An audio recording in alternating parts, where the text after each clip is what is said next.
Bem-vindos a mais um episódio, mais um momento nosso aqui do Evangelho no Lar do Sérgio, com o Sérgio, com todos nós juntos. E vamos começar com uma música para nos ambientarmos, para estarmos em sintonia com o que vamos aprender, né? Com o plano superior e etc, etc. Vamos lá.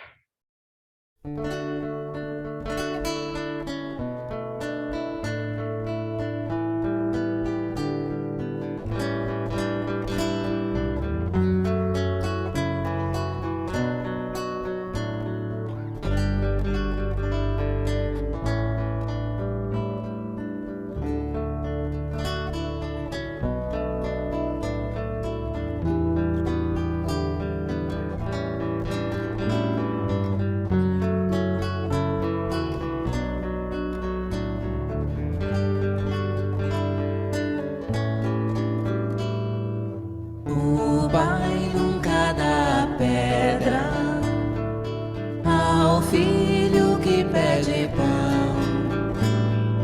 É Jesus quem nos ensina o recurso da oração. Pai nosso que estás no céu, abençoa o meu coração, que eu aprenda a ser melhor e amar o meu irmão. Oh, oh,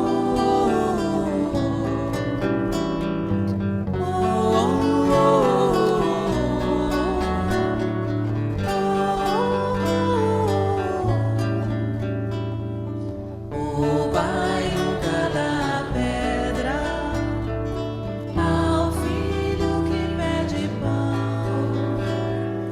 É Jesus que nos ensina o recurso da oração. Pai nosso que estás no céu, abençoa o meu coração,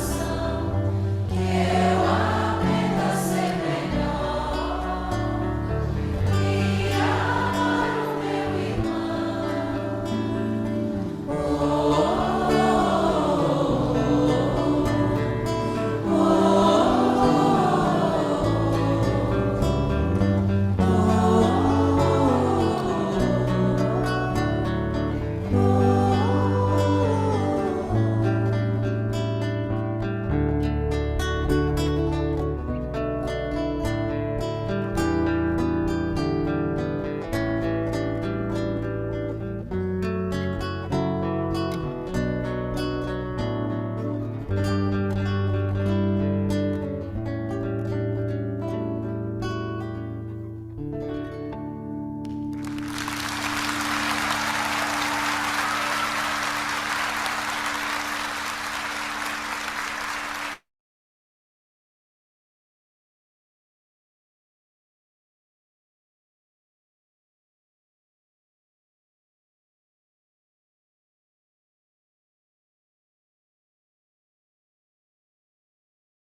Bom, então vamos agora para nossa prece.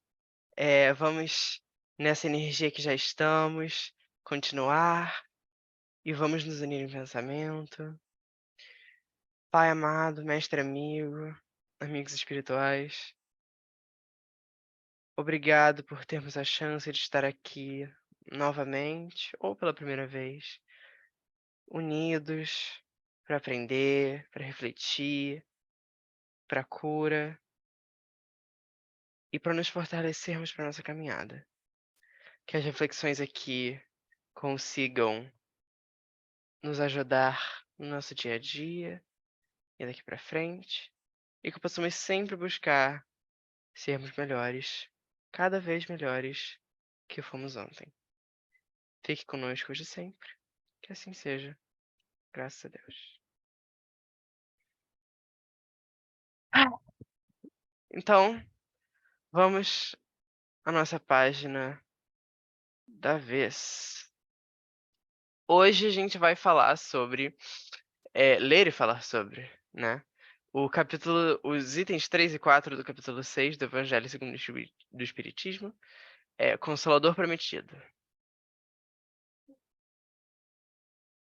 Bom dia, boa noite.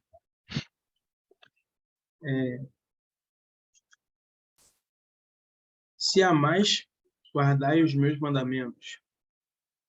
Eu rogarei a meu Pai, ele vos enviará outro Consolador, a fim de que fique eternamente convosco.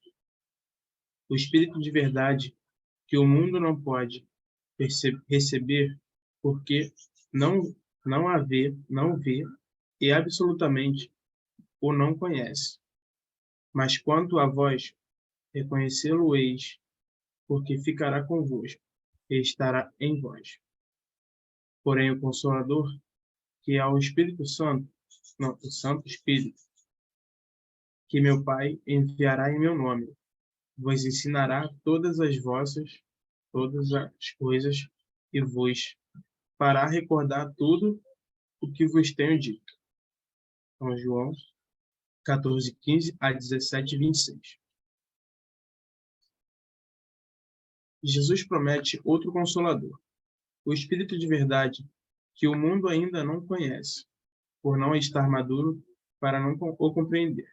O Consolador que o Pai enviará para ensinar todas as coisas e para relembrar o que Cristo há dito. Se, portanto, o Espírito de verdade tinha de vir mais tarde ensinar todas as coisas, é que o Cristo não dissera tudo. Se ele vem relembrar o que o Cristo disse, é que o que este disse foi esquecido ou mal compreendido. O Espiritismo vem, na época predita, cumprir a promessa do Cristo. Preside ao seu advento o Espírito de verdade. Ele chama os homens à observância da lei. Ensina todas as coisas, fazendo compreender o que Jesus só disse por parábolas. Advertiu o Cristo. Ouçam os que têm ouvidos para ouvir. O Espiritismo vem abrir os olhos e os ouvidos, porquanto fala sem figuras nem alegorias. Levanta o véu intencionalmente lançado sobre os certos mistérios. Vem finalmente trazer a consolação suprema aos deserdados da terra e a todos os que sofrem, atribuindo causa justa e fim útil a todas as dores. Disse o Cristo: bem-aventurados os aflitos, pois que serão consolados. Mas como há de alguém sentir-se ditoso por sofrer, se não sabe por que sofre? O Espiritismo mostra a causa dos sofrimentos nas existências anteriores e na destinação da Terra, onde o homem expia o seu passado.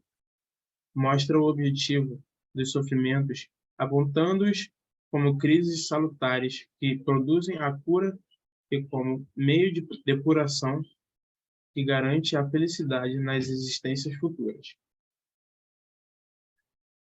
O homem compreende que mereceu sofrer e acha justo o sofrimento. Sabe que este lhe auxilia o adiantamento e o aceita sem murmurar, como o obreiro aceita o trabalho que lhe assegurará o salário. O Espiritismo lhe dá fé inabalável no futuro e a dúvida pungente não mais se lhe apossa da alma, dando-lhe a ver do alto as coisas, a importância das vicissitudes terrenas some-se no vasto e esplêndido horizonte que ele o faz descortinar, e a perspectiva da felicidade que o espera lhe dá paciência e resignação e a coragem de ir até o termo do caminho. É isso. É isso? E aí, o que vocês acharam? É muito bela essa perspectiva do espiritismo do ponto de vista moral. Porque se a ciência espírita nos elucida a nossa comunicação com os seres que vivem de além-túmulo e a filosofia espírita dá sentido à nossa existência, a moral espírita nos faz compreender a nossa destinação, a felicidade eterna do ser, por meio da lei de progresso que Jesus nos vem apontar. E essa questão do Cristo Consolador é belíssima, porque mostra como o Cristo, como Jesus, na sua feição de governador espiritual do planeta Terra, traça esse nosso progresso, acompanha esse marchar, ainda que em passos lentos, da nossa alma, rumo à nossa destinação final. Há 2000 anos, ele falou da promessa do Consolador. E hoje o Espiritismo surge como sendo o prosseguimento das verdades cristãs. Surge com o fito de mostrar que no cristianismo, como diz o próprio Espírito de Verdade, estão todas as verdades encerradas e que os erros encontrados no cristianismo são de origem humana. Portanto, o Espiritismo tem essa autoridade de serem as vozes do céu, revelando-nos o que o cristianismo é em essência, despido das nossas conveniências, que o envolveu de dogmas, de crenças, de pontos fundamentais da fé cristã, e acabou distorcendo a simplicidade e a pulcritude dos ensinos de Jesus, que se baseavam todos na prática do amor. E é muito interessante, porque aquilo que Jesus fala 2000 anos, do Espírito de Verdade, se materializa com a doutrina, não só de uma forma relativa, mas porque o Espírito que coordena e que se manifesta Allan Kardec nos dias da codificação espírita, assina como o Espírito de Verdade. É o mentor espiritual de Allan Kardec. E é Jesus. Porque se formos analisar o modo como esse Espírito se expressa nas mensagens, vinde a mim, vós, transviados filhos de Israel, sou eu, o grande médico das almas, quem poderia ser, senão Jesus de retorno à humanidade sofredora. Muitas pessoas podem acreditar que essa promessa do Consolador, especialmente aquelas que pertencem às denominações católicas e evangélicas, foi cumprida no dia de Pentecostes, quando o Espírito Santo desceu sobre os apóstolos. Kardec faz essa análise no livro A Gênese, no capítulo que trata das predições do Evangelho, e nos diz de uma forma muito inteligente que o Espírito de Verdade, no dia de Pentecostes, poderia ter desenvolvido as possibilidades mediúnicas dos apóstolos. No entanto, não cumpriu a todos os requisitos que Jesus havia listado quanto ao Consolador. O Consolador vos fará relembrar do que eu vos tenho dito. Ora, se o Consolador vai nos lembrar do que Jesus nos disse, é porque em dado momento nós nos esquecemos da sua mensagem, interpretamos a sua mensagem de maneira equivocada, nos deixamos levar pelas nossas conveniências humanas, afastando-nos do pensamento inicial, do pensamento puro e simples do cristianismo. A questão do Pentecostes não dista muito tempo após a revelação de Jesus, após o messianato do mestre, de modo que tenha sido possível que a gente esquecesse da sua mensagem. Não. Portanto, mais lógico é que esse prosseguimento da realidade da revelação cristã venha na forma de uma doutrina, porque a doutrina dos espíritos vem para recordar o que ao longo desses muitos séculos nós fomos acrescentando no cristianismo, e ele vem tirar esses apêndices que nós fizemos à doutrina de Jesus, que são desnecessários. tirando as alegorias próprias da época, mostrando-nos o significado profundo das parábolas de Jesus. Olha a grandeza, vejamos a grandeza das parábolas, porque elas se assemelham a uma cápsula do tempo. Naquela forma de contar histórias, Jesus guardava uma realidade imortal, uma realidade que seria infinita, serviria para todo o tempo por vindouro, para toda a posteridade, de modo que um preceito, uma fala pode ser alterada no seu significado, mas símbolos, conforme aqueles que Jesus utilizou, não são facilmente alterados. Pessoas do mais alto grau de intelectualidade podem compreender a mensagem íncita nos símbolos, e aquelas pessoas com menor grau intelectual também podem entender. E o Espiritismo vem para falar de maneira clara do que Jesus, de fato, propôs. E traz-nos ainda um outro aspecto, o desenvolvimento da reencarnação e da mediunidade para facilitar essa nossa marcha rumo a Deus. Portanto, o Cristo Consolador renasce na doutrina espírita, sendo o prosseguimento daqueles dias em que o Mestre esteve com a humanidade terrestre, apontando os seus destinos gloriosos.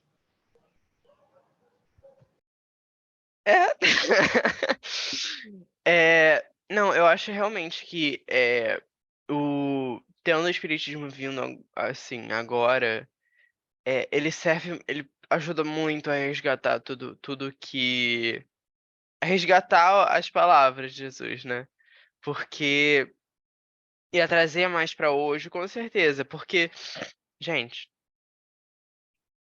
quase 2000 anos aí é muito tempo, é muita mudança, é muita coisa que aconteceu, sabe? E às vezes está tão longe que, sabe, parece mais história do que parte da nossa vida. E o espiritismo vem justamente para mudar isso, né? Ele vem para reintroduzir isso à nossa vida e tirar isso do campo de só história, né? Não deixa de ser história, mas não é só história, né? E o espiritismo lembra a gente e nos coloca diretamente em contato com isso, e não só com o que foi dito antes, mas com o que está sendo dito agora, com as coisas que a gente agora tem compreensão de entender, que a gente não tinha compreensão de entender, ótimo, condição de entender, que a gente não tinha condição de entender na época, e agora a gente tem, né? E também ele se apresenta de uma forma mais dinâmica do que o que foi dito por Jesus na sua época, porque o espiritismo ele não foi um evento que começou e parou, que teve início e fim, que teve um período. O espiritismo, ele nos abriu a possibilidade de manter contato, né, com o superior, com o divino, com nossos exemplos de vivência, né? Então ele faz com que a gente tenha isso mais próximo de nós, dentro das nossas vidas, né? E que a gente consiga manter esse contato para várias coisas, né? Pra gente ir aprendendo mais ao longo do tempo, e não num tempo específico, e pra gente também ter mais noção, porque tem coisa que tem novas revelações, né? Enfim. Pra mim, eu acho que é isso. Talvez eu tenha me perdido um pouco. Fala. Eu gosto dessa ideia que vocês deram, né? Essas falas de vocês, que mostram, né, que o Evangelho e o Espiritismo veio para ser mais dinâmico, mais comunicativo, mais simples, talvez. E eu gosto de lembrar que, sim, Eu acho que Jesus, assim, Deus também, sabe, né, que com o passar do tempo, a gente ia um pouco distorcer as coisas que foram ditas, como já tínhamos feito isso antes da vinda de Jesus, por isso que ele veio, né? Eu acho que, basicamente, na época, né, quando estava na época de Jesus, no caso, quando ele teve basicamente, um mandamento básico, né, que é o amar ao próximo como a ti mesmo. E a gente usa aqui o fora da caridade não há salvação, que é uma ideia igual, e que vem para ser o básico, para que a gente tenta não distorcer o máximo possível, né? Para ser o mais simples, para a gente conseguir entender, absorver e aplicar. E já é muito complicado. E aí a gente busca, mesmo no faz ser complicado, a coisa que é mais simples. Eu acho que, da mesma forma, mesmo o máximo simplificada possível, a gente consegue complicar. E se a gente consegue complicar a explicação de cada, de cada ponto que a gente tem que seguir, de cada atitude que a gente tem que seguir, fica muito mais complicado ainda.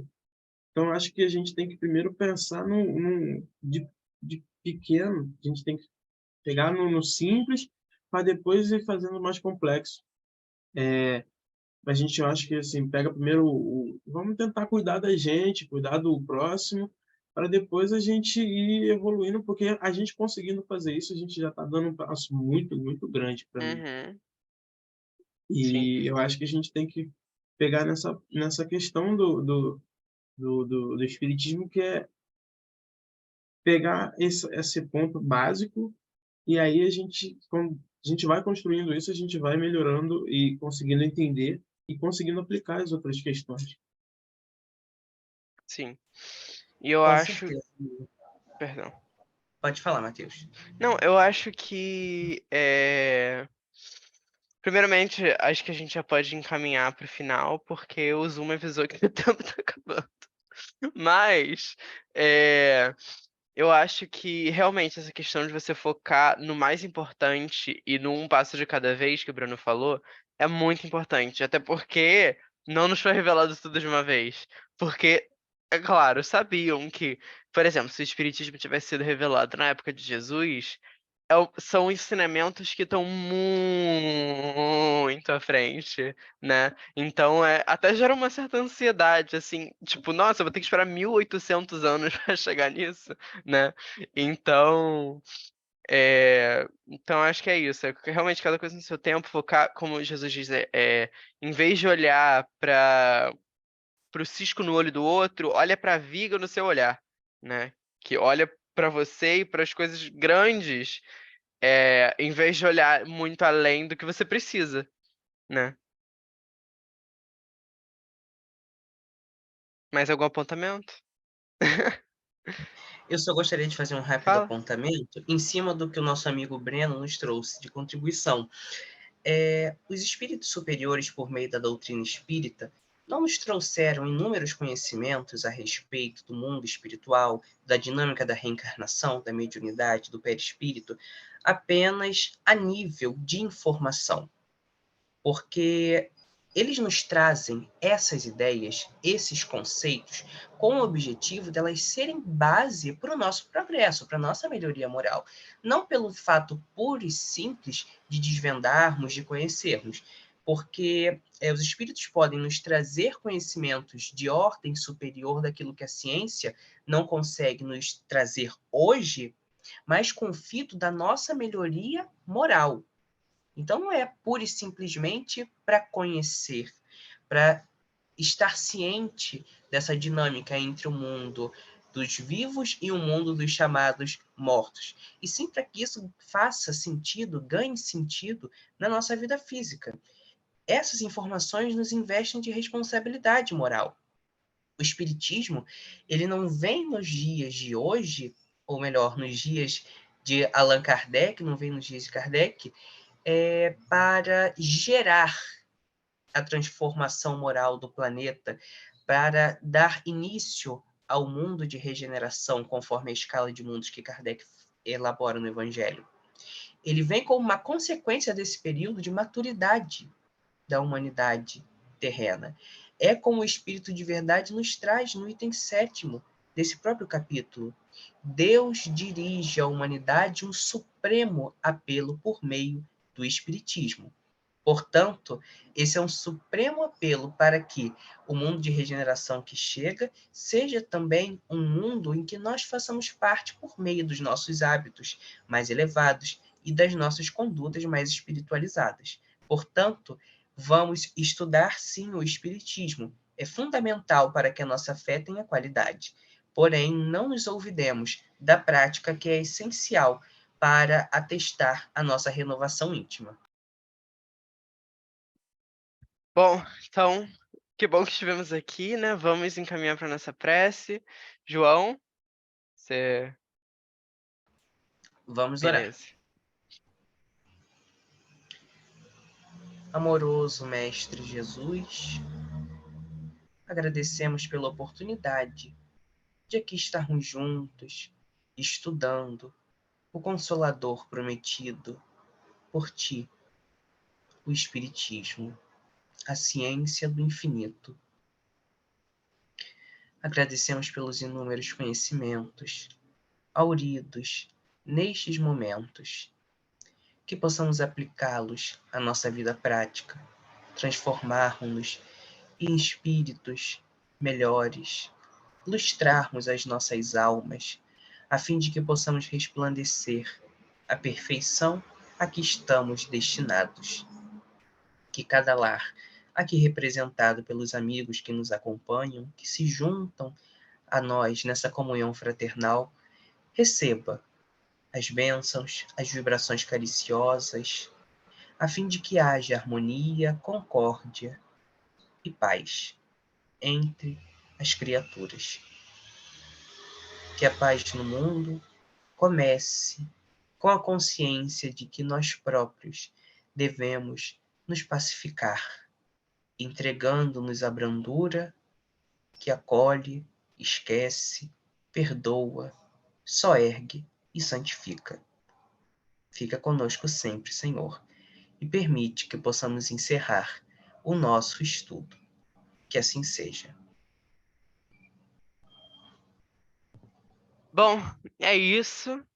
Boa noite, obrigado por estarem aqui com a gente. Obrigado a presença aí do João Marcelo, do Breno também. E é isso. Até semana que vem. Tchau.